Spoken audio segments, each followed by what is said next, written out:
Salut et bienvenue dans ce premier vlog. Je m'appelle Nicolas et je suis le fondateur de Code Garage. Et j'ai décidé de vous faire une vidéo par semaine pour vous expliquer un petit peu, vous donner les coulisses de ma vie de freelance. Mais également, je suis en train de monter un studio qui s'appelle La Forge par Code Garage pour aider les juniors à progresser sur des vrais projets clients. Donc voilà, c'est un studio classique, mais l'objectif c'est d'accompagner réellement et de faire monter en compétences des juniors.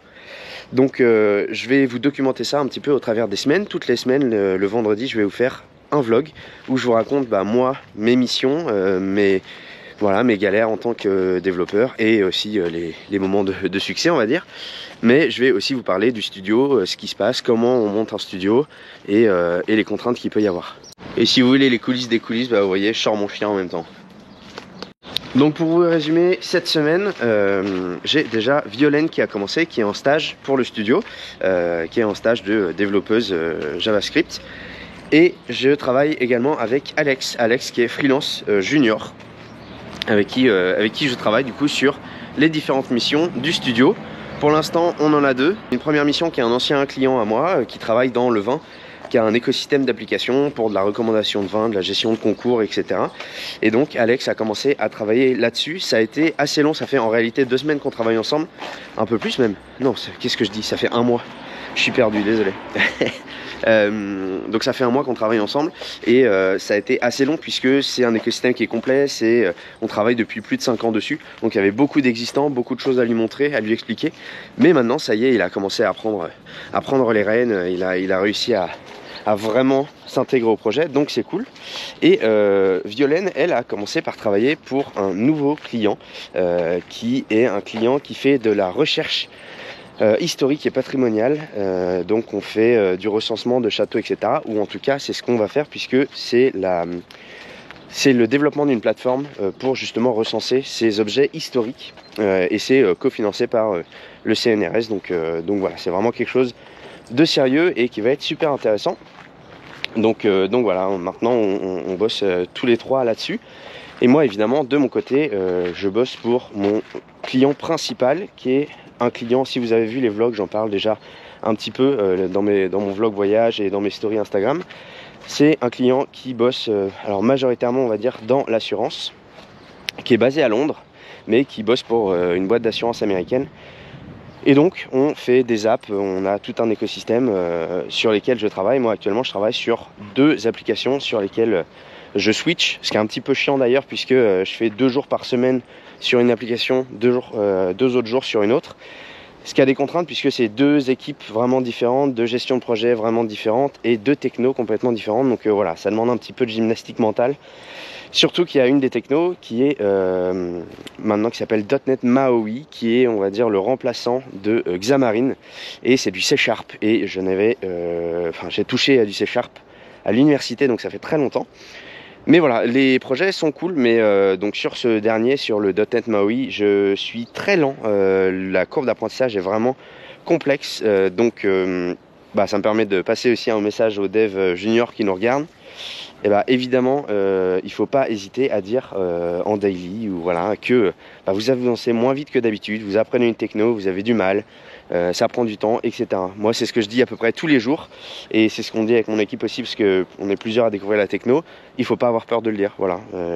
Oui, j'ai pas autant de vélocité que d'habitude sur cette techno-là parce que je suis en train de la découvrir. Mais ça va s'améliorer, ça s'améliore, etc. Voilà, faut toujours être transparent dans sa communication avec les équipes parce que franchement c'est ce qui va potentiellement changer la donne sur comment est-ce que l'équipe perçoit l'avancée du projet. Alors j'ai envie d'instaurer un petit rituel de fin de vlog, c'est de vous raconter une histoire qui m'est déjà arrivée en freelance. Et ça c'est une histoire que j'avais commencé à raconter pour une vidéo YouTube et malheureusement on va dire la vidéo n'était pas assez rythmée, trop longue, etc. Donc je vais vous la faire en cours ici, en version courte ici à la fin de ce vlog. Il y a 4 ans, puisque c'était en 2018, je revenais en freelance et j'avais besoin de trouver des clients, puisque j'avais quelques clients réguliers, mais je voulais vraiment m'assurer de pouvoir vivre très, très confortablement et sans avoir la pression de perte de contrat ou quoi que ce soit. Donc je voulais trouver pas mal de clients. Et j'ai un client, un prospect qui m'a contacté, que je ne connaissais pas. C'est simplement une connaissance d'une connaissance. Et donc on se connaissait par comme ça, réseau interposé.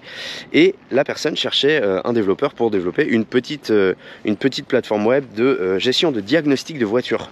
Rien de particulier, mais en réalité, on a fait cette mission ensemble, ça s'est bien passé, et la personne m'a dit, mais moi en fait je voudrais construire une vraie start-up, quelque chose qui va révolutionner le monde de la voiture, etc.